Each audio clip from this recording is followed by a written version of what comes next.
ख़ास मेहमान जुड़े हैं, उनसे भी बात करते हैं। हमारे साथ विनीत सांबरे जुड़े हैं, head of equities DSP investment managers के। Vineet, morning to you. शुक्रिया हमारे साथ इस बातचीत में शामिल होने के लिए और स्वागत है आपका 18 हाउस स्वदेश पर। अब इन दिनों माहौल थोड़ा सा मिक्स्ड है, थोड़ा सा कन्फ्यूजन वाला माहौल है।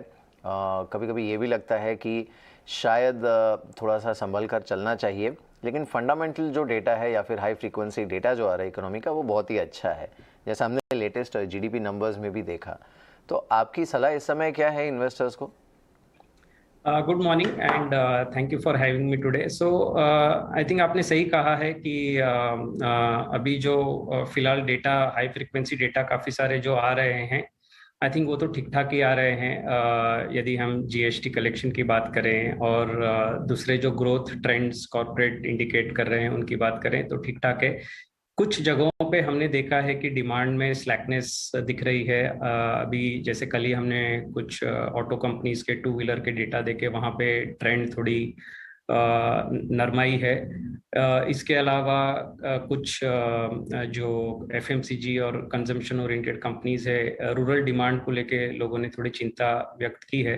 बट आई थिंक ओवरऑल जिस तरह से हम देख रहे हैं सिनेरियो को, हमें लगता है कि इंडिया में बिकॉज इतना जो गवर्नमेंट इन्वेस्ट कर रही है प्राइवेट सेक्टर में, कई सेगमेंट्स में जो अब रिकवरी आ रही है, उसके चलते I think the next 3-4 years is going to look very strong.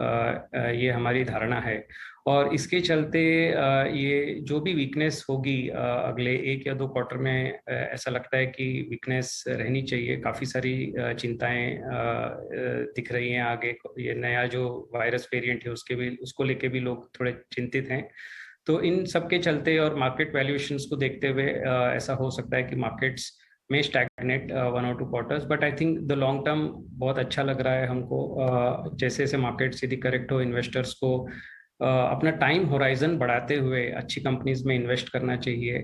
जहाँ पे फंडामेंटल्स वीक हैं, जहाँ कंपनीज में जो उछाल आया है उसके फंडामेंटल्स नहीं है, वहाँ से इन्वेस्टर्स को अपनी पोजीशंस का ध्यान रखते हुए वहाँ से निकाल लेना चाहिए, और जहाँ पे फंडामेंटली बिजनेस साउंड है वहाँ पे रखना चाहिए।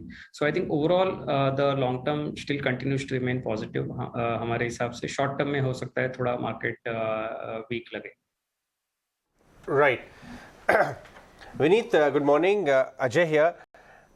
विनीत, आप तो एक तरफ तो खैर ऑफ कोर्स द पूरा पोर्टफोलियो डीएसपी का आप मैनेज करते हैं, बट खास तौर पे ज़्यादा रुचि या एक क्योंकि आपने बहुत लंबे टाइम तक मिड कैप स्मॉल कैप में बहुत आउट परफॉर्मेंस रखी है, तो आपकी रेपुटेशन तो वहाँ बहुत ही सॉलिड बन गई है। और वो वाला एरिया इस समय थोड़ा अटेंशन डिमांड कर रहा है, इसलिए ही नहीं कि 18 महीने की बहुत ज़बरदस्त तेज़ी के बाद वहाँ ठीक ठाक करेक्शन पैन आउट हुआ। बेंचमार्क में तो 8-9% का दिख रहा है, लेकिन ब्रॉडर मार्केट्स में बियॉन्ड ब्रॉडर मार्केट इंडेक्स 30-40-50% बहुत बढ़िया बढ़िया नाम भी इन्हें करेक्ट हो गए, फॉर एग्जांपल दीपक नाइट्रेट। लेकिन जो अच्छे क्वालिटी के स्टॉक मिड कैप में बड़े करेक्ट हो गए हैं, क्या आपको उसके अंदर दोबारा से एक बार केस बन रहा है, वैल्यूएशन केस स्ट्रांग हो गया है, चाहे वो मिड साइज इंजीनियरिंग कंपनीज हो, केमिकल्स, टेक्सटाइल या कोई और भी? Good morning Ajay. And I think आपने सही कहा। हम लोग इस चीज़ को काफ़ी बारीकी से देखते हैं कि जहाँ पे फंडामेंटली साउंड कंपनीज हैं अक्रॉस कई सेक्टर्स, कुछ आपने जो बताया स्पेशलिटी केमिकल्स हुई, इंजीनियरिंग हुई, कंजम्पशन ओरिएंटेड बिजनेसेस हुए, जहाँ पे भी हमें लगता है कि वैल्यूएशंस ठीक ठाक आ रहे हैं नीचे की तरफ, हम लोग धीरे धीरे उनमें एक्यूमुलेशन जारी है।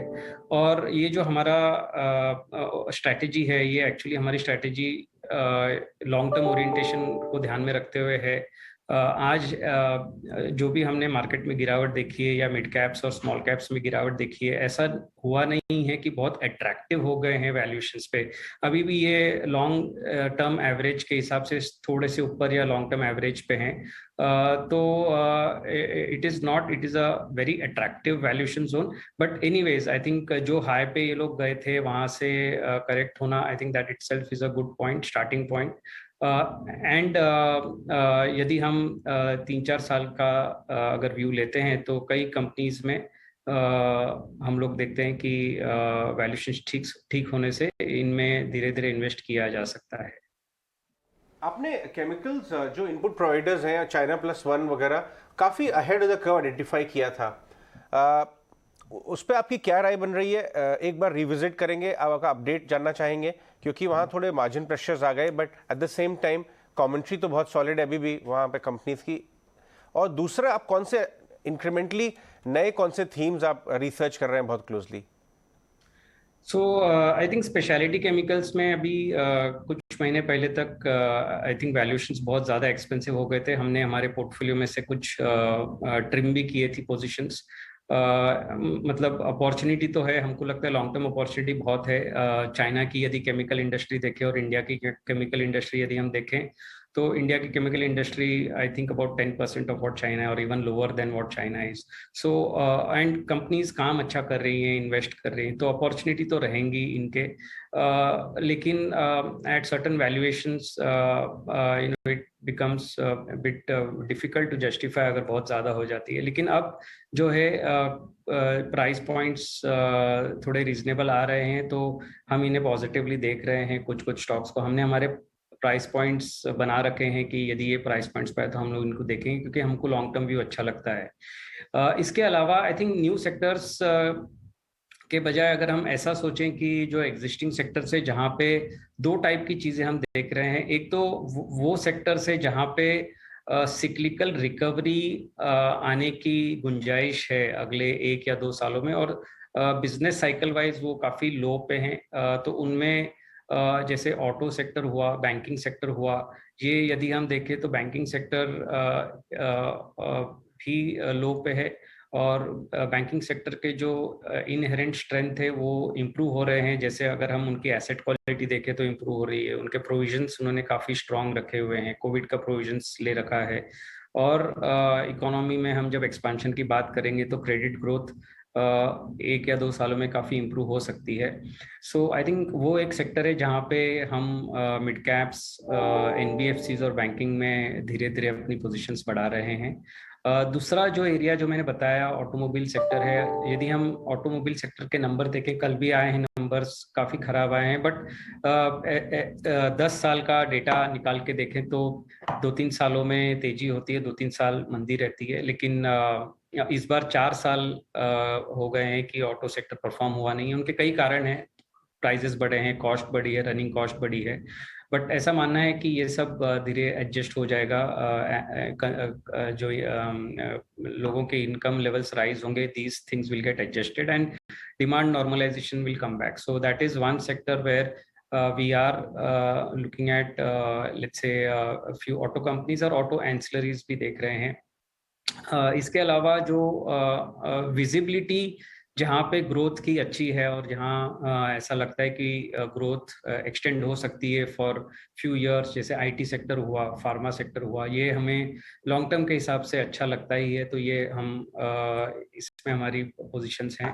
और लास्ट है कंजम्पशन जो कैटेगरी है, जो मैंने कहा कि अभी मिक्स्ड रिव्यूज आ रहे हैं।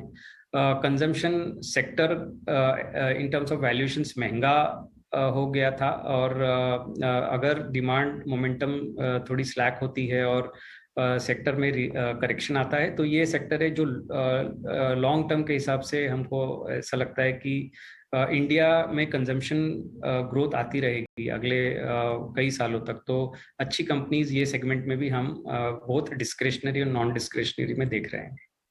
बिल्कुल, ये आपने अच्छा किया, बहुत सारे सेक्टर्स बताए जो कि निवेशक को रेडार पर रखने चाहिए। विनीत, और एक चीज़ जिसे लेकर शायद थोड़ी बहुत असमंजस की स्थिति बनी हुई है, जैसे मैंने शुरुआत में भी कहा कि फंडामेंटल डेटा बहुत अच्छा है, लेकिन एक तो वैल्यूएशंस थोड़ी सी मार्केट में खासकर अगर हम अर्निंग्स के लिहाज से देखें तो थोड़ी आगे निकल गई थी, और दूसरा अब ये जो नए म्यूटेंट को लेकर या वायरस के नए उस वेरिएंट को लेकर जो कंसर्न्स हैं, उसमें हो क्या रहा है कि मार्केट थोड़ा सा नीजक रिएक्शन, ग्लोबल मार्केट सारे ही बार बार दे रहे हैं। तो क्या थोड़ा सा हमें तैयार रहना पड़ेगा इस तरह की वॉलेटिलिटी के लिए, जिसमें मे बी और 5-10% ड्रॉप यहाँ से देखने को मिले, और उस समय थोड़ा कैश आपके पास होना चाहिए to deploy? I think volatility की यदि हम बात करें तो मतलब पॉसिबल है कि वायरस की रिस्क को लेके और इन्फ्लेशन फियर्स हैं, मतलब काफ़ी एक दो चीज़ें हैं जो इन्वेस्टर्स के मन में अभी थोड़ी शंका पैदा कर रही है।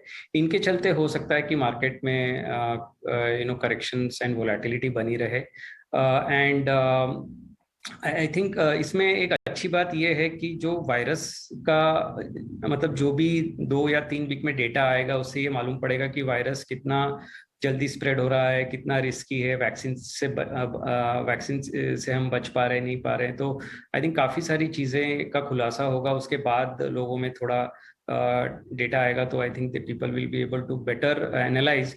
लेकिन एक बात यह है कि अब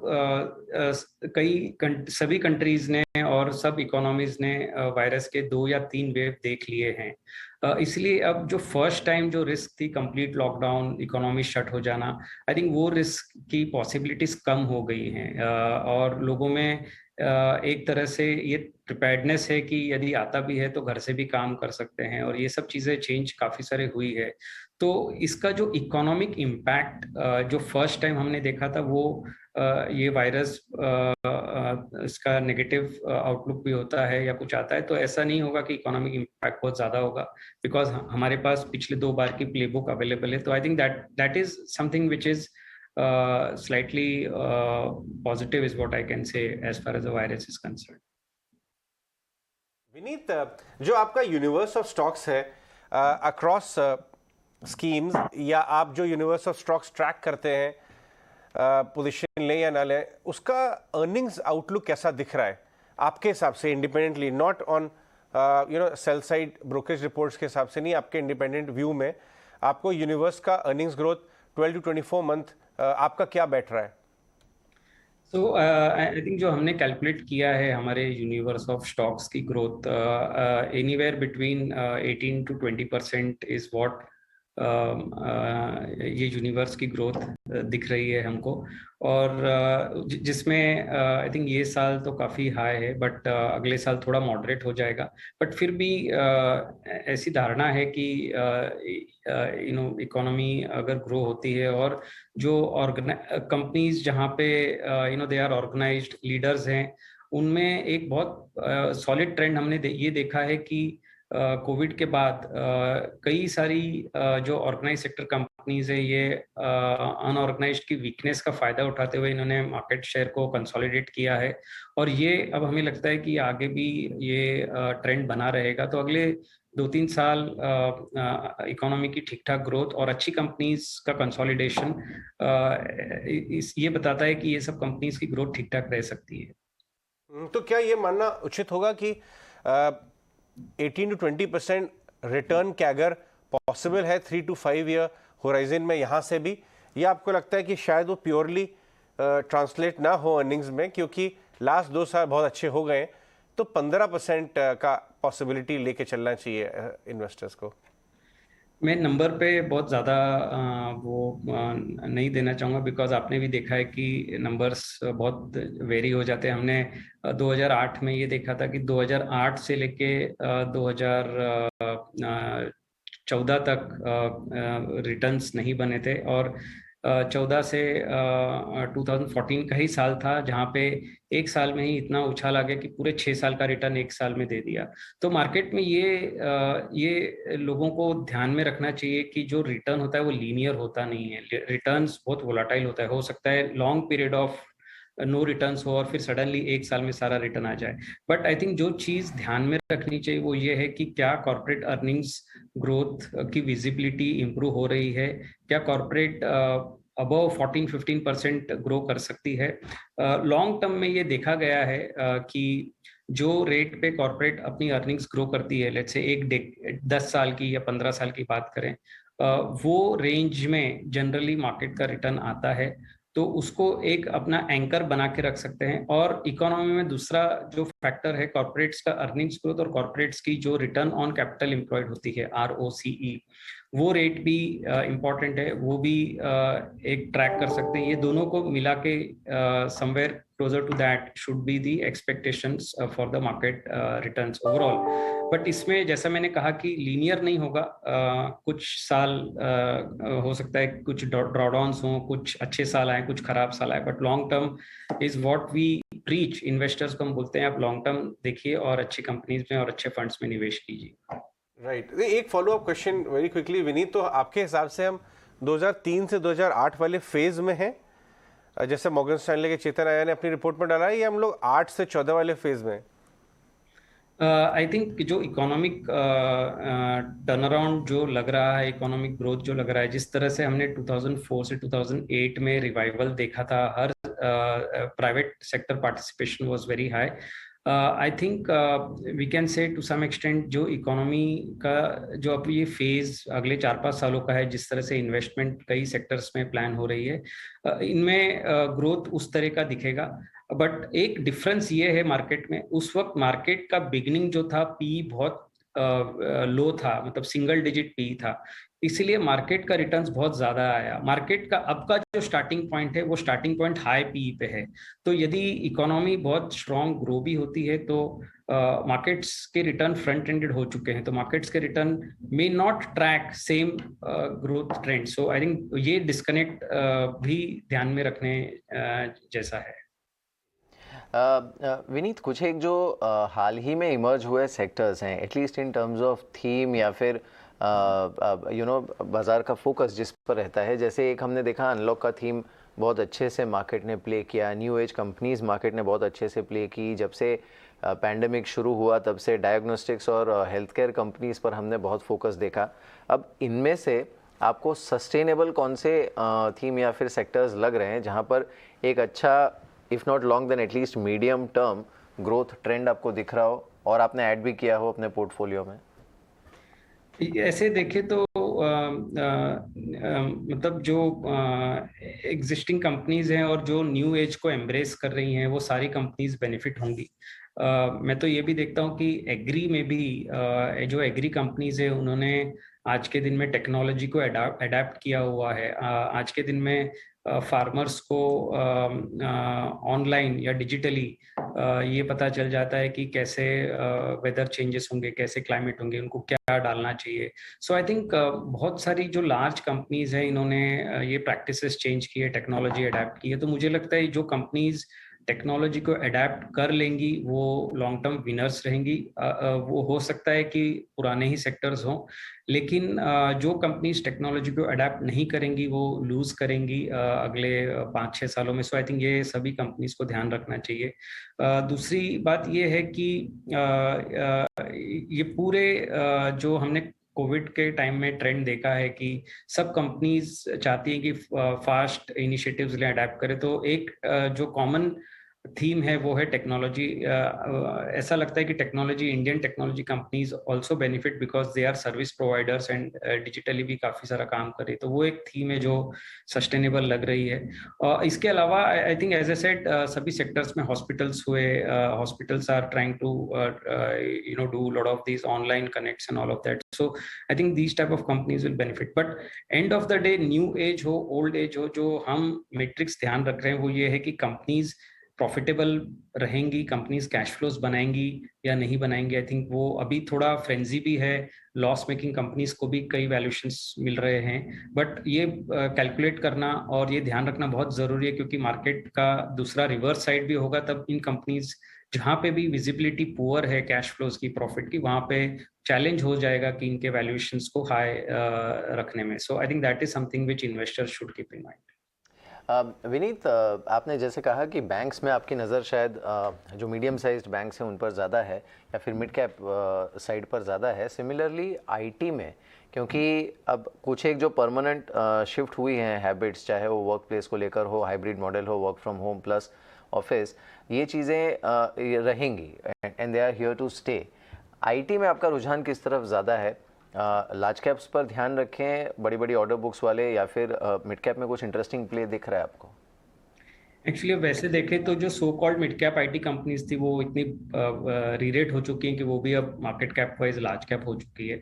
so generally I think with in large caps जहाँ पे थोड़ा सा वैल्यूएशंस रीजनेबल है और जहाँ पे ट्रेंड इम्प्रूव होते हुए दिख रहा है हमको, अभी भी कुछ एक कंपनीज और बिजनेसेस है जो थोड़े से इम्पैक्टेड थे बिकॉज ऑफ उनके कई कुछ सेगमेंट्स वीक थे, बट वो वहां पे भी अब टर्न अराउंड दिख रहा है. जैसे आप बता रहे थे ये जो ओपनिंग अप को लेके ट्रैवल है, लीजर है, सो जो कंपनीज उनको कैटर कर रही थी उनके बिजनेस में अभी तक इम्पैक्ट आया नहीं है. सो आई थिंक हम लोग उन टाइप की टेक्नोलॉजी कंपनीज के ऊपर ज्यादा ध्यान दे रहे हैं जहाँ पे because of these challenges valuations ठीक ठाक हैं और trends could change there, and that is what we are looking at IT companies में. Right, very quickly last question, आपको लगता है कि जो नेक्स्ट ईयर पॉलिटिकल डेवलपमेंट्स हैं, बीट यूपी इलेक्शन और इवन उसके बाद जनरल इलेक्शंस, वो बाजार उसको बहुत ज़्यादा इंपॉर्टेंस देगा, या आपको लगता है कि अभी रिफॉर्म मोमेंटम इतना स्ट्रांग है, अर्निंग मोमेंटम स्ट्रांग है कि वो शायद इतना बड़ा इशू ना रहे बाजार के लिए? आई थिंक लॉन्ग टर्म में इलेक्शंस तो अपने हर साल कहीं ना कहीं होते ही रहते हैं, तो इसको तो लॉन्ग टर्म में इग्नोर कर देना चाहिए. उस वक्त के लिए वोलेटिलिटी और नॉइज क्रिएट करते हैं, बट दैट्स फाइन. जब यदि हमारे कोर ऑफ द इकोनॉमी चलती रहे, रिफॉर्म्स बनाए रहे, ग्रोथ आती रहे, ये सब इवेंट्स बहुत ज़्यादा इम्पैक्ट नहीं करेंगे. इनको न्यूज़ की तरह सुन के इनको क्लोज कर देना चाहिए, बट इनके दौरान जब वोलेटिलिटी होती है तब उनको अच्छे लॉन्ग टर्म निवेशक जो इनका फ़ायदा उठा सकते हैं. So I think that is how we look at these, because इनको this is something which is core of our economy. ये हर साल होते रहते, तो इनको तो हम अलग नहीं कर सकते, but I think इनको इसकी नॉइस को हम कम कर सकते हैं. बिल्कुल. चलिए विनीत, अच्छा लगा आपसे बात करके. बहुत बहुत शुक्रिया हमारे साथ 18 हाउस स्वदेश पर इस बातचीत में शामिल होने के लिए. Thank you so much.